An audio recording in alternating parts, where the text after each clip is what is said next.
Regresamos. Seguimos en Capital Global y sobre este tema, sobre el conflicto árabe-israelí, tuvimos la oportunidad de platicar con el maestro Moisés Salinas Fleitman y esto fue parte de lo que nos dijo. Moisés, el gobierno de Benjamín Netanyahu pues se ha caracterizado por impulsar esta política de asentamientos que están fuera del territorio que originalmente estaba planeado por aquel plan de partición de la ONU de 1947 y que están cada vez multiplicándose de manera más dramática en el territorio que eventualmente sería para el Estado palestino.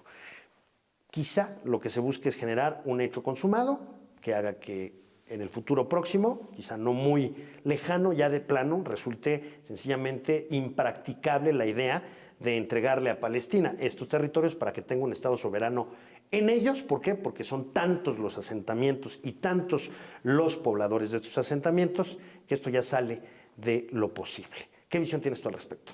Pues es una situación muy compleja, René. Bueno, como sabes, primero en el 2005 Israel evacuó la Franja de Gaza y pues se sacó toda la presencia israelí. Desafortunadamente más tarde pues se bloquea y esencialmente Gaza, aunque no tiene presencia israelí, pues está controlada a través de todas sus fronteras, excepto un pequeño paso que tiene con Egipto, que también Egipto no lo tiene abierto. Entonces sí hay un precedente de estas evacuaciones de asentamientos israelíes. Pero pues mientras más hay, lo hace mucho más complejo. Claro, sí. Y hay muchos segmentos de la población, particularmente de la población palestina, que están empezando a pensar en lo que se llama la solución de un Estado, que es ya no queremos un Estado palestino y un Estado israelí, lo que queremos es crear un Estado binacional y que se nos den derechos civiles completos, el derecho al voto. El problema con eso es que hoy en día tienes prácticamente paridad entre los pobladores judíos de lo que era la Palestina histórica, lo que es Israel, más los territorios ocupados de Cisjordania y Gaza, y pues el crecimiento demográfico es mucho más grande entre los pobladores palestinos. Entonces, esencialmente, pues los israelíes no tienen ningún interés en hablar de esta situación de un Estado binacional, con derechos civiles completos, tanto para árabes como para judíos, pero por otro lado tampoco hay un interés en hacer una solución de dos estados. Entonces estamos en una situación muy compleja en la que no se ve una salida fácil, porque la visión a largo plazo del gobierno israelí no es clara. Si dijéramos, bueno, la visión es una visión de dos estados, entonces no empiezas a hacer cosas que se vuelven obstáculos para llegar a esa visión. Si dijera, bueno, la solución es una solución de un estado, pues simplemente hay una visión hoy en día en Israel de manejo del conflicto. Nosotros seguimos lo que estamos haciendo y bueno, mañana ya se verá. Sí, mañana ya se verá cuando tengas asentamientos por todos los sitios en donde eventualmente podrá construirse un estado palestino. Es complicado y es peligroso porque de pronto al hacer inviable el Estado palestino, puede que empujes tú mismo la inevitabilidad del Estado binacional con plenos derechos para todos sus habitantes, y eso rompería con el objetivo inicial del movimiento de Teodoro Herzl, que es un hogar nacional para el pueblo judío, que es lo que ha sido históricamente Israel a lo largo de su trayectoria histórica moderna.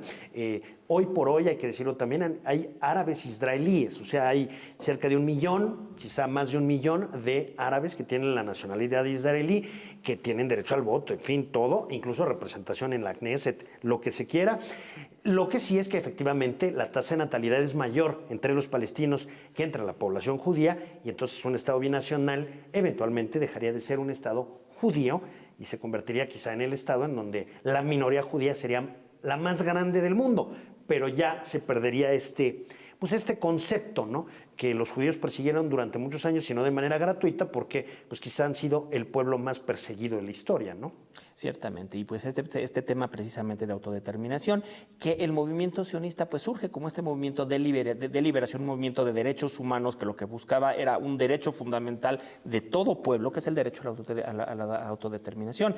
Y donde viene la gran paradoja, que un movimiento que surge bajo el principio del derecho a autodeterminación de los pueblos, pues también es un movimiento que es muy resistente ahora a encontrar una solución para darle la autodeterminación al pueblo palestino. Indudablemente, y no parece que el liderazgo israelí en estos momentos esté en condiciones de entender que vale más arreglarse con esos vecinos porque ahí van a seguir, y bueno, hay generaciones de refugiados, vaya, hay refugiados de tercera generación. Esto es una bomba de tiempo, Moisés.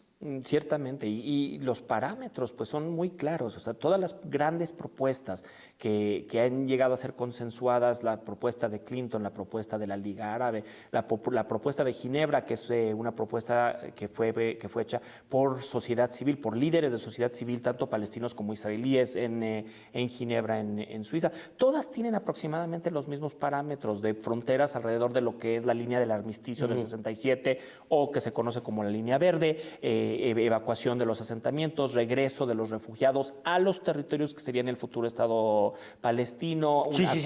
Eso hay que puntualizarlo bien porque de pronto también estaba en algún momento la exigencia del derecho de retorno de los refugiados, pero a lo que hoy es el Estado de Israel.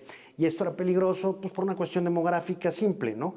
Digamos una proporción, si en algún momento Israel tenía 6 millones de habitantes, 1 millón de ellos pues, eran árabes, entonces pues 5 y 1 más 4 millones de refugiados que pretendían derecho al retorno, pues ya hace 5 contra 5, entonces en el momento que sean, no sé, una mayoría ya significativa, pues democráticamente se decide cambiarle el nombre al país, cambiarle la bandera, cambiarle todo y otra vez volvemos a la misma situación. Entonces, para evitar eso, habría que posibilitar, digo yo, el que pueda crearse un Estado palestino, soberano, independiente, internacionalmente reconocido e incluso con capitalidad en Jerusalén, quizá con algunas cuestiones de seguridad que vaya, resultan naturales, como el hecho de que pues el último en ganar una guerra y que le permitió tomar control material de la ciudad fue Israel, bueno, que la seguridad siga siendo parte o responsabilidad de Israel, pero que nominalmente la capital del Estado palestino pueda ser Jerusalén, ¿no? Por supuesto, y esencialmente, pues sabemos que eso es una condición sine qua non para poder, y precisamente situaciones como el reconocimiento de Jerusalén de manera inambigua por parte del gobierno norteamericano como capital de Israel, sin reconocerla como capital de un futuro estado palestino, pues en vez de ayudar, pues perjudica al proceso de poder llegar a una solución. Sin embargo, René, los grandes obstáculos hoy en día pues son obstáculos más psicológicos que políticos. Sabemos los parámetros, sin embargo no hay confianza, hay demasiado odio, hay demasiado resentimiento, hay demasiado dolor entre los dos lados y entonces se les imposibilita poder llegar a un acuerdo.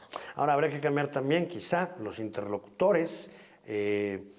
Diremos, Netanyahu ya tiene una cantidad de tiempo dirigiendo los destinos de Israel que hombre, lo equipara con David Ben-Gurión, ¿no? El fundador del Estado de Israel, que fue primer ministro durante muchísimos años, y también por el otro lado, ¿no? Es un liderazgo muy desgastado, el de Mahmoud Abbas, quizá pues, visiones frescas contribuyan en otro momento de la geopolítica mundial, porque ciertamente con Donald Trump en el poder en Estados Unidos resulta difícil que pueda recuperar salud el proceso de paz, no necesariamente los intereses de Israel, que sí pueden verse muy favorecidos, ¿no? Muy ciertamente, Mahmoud Abbas pues ya está en sus 80s y probablemente no va a haber muchos años. Desafortunadamente no hay un claro seguidor en el liderazgo palestino, entonces no sabemos si va a venir alguien más moderado o va a venir alguien más radical. En el caso de Benjamin Netanyahu, aunque es un líder altamente popular en Israel, está bajo investigación en este momento por 4 diferentes escándalos de corrupción. Tenemos que ver qué es lo que pasa si la Fiscalía decide levantar cargos. Entonces también es posible que haya una transición en ese sentido en Israel. Así que pues en este momento la situación es volátil y no sabemos quiénes van a ser estos interlocutores en 2 o 3 años más. Sí, no, indudablemente. Pues hemos hecho este recorrido más o menos rápido, pero que pretendemos tenga los elementos para dar un mínimo contexto histórico, para medianamente entender de qué va este asunto del conflicto árabe-israelí, y te queremos agradecer muchísimo, Moisés, hayas estado con nosotros en Capital Global. Gracias, Moisés. Al contrario, René, un gusto. Bien, pues esto fue Capital Global. En ediciones posteriores tendremos desde luego la oportunidad de seguir analizando este tema. Mi nombre es René Palacios, le agradezco mucho haberme acompañado. Lo invito a que continúe la programación de Efecto Televisión y lo dejo con esto que se llama Palestine Will Be Free, una pieza de un autor palestino llamado Maser Sahin y que pretende sensibilizar al público sobre el drama por el que atraviesa el pueblo palestino en la actualidad. Gracias por su compañía. Hasta la próxima.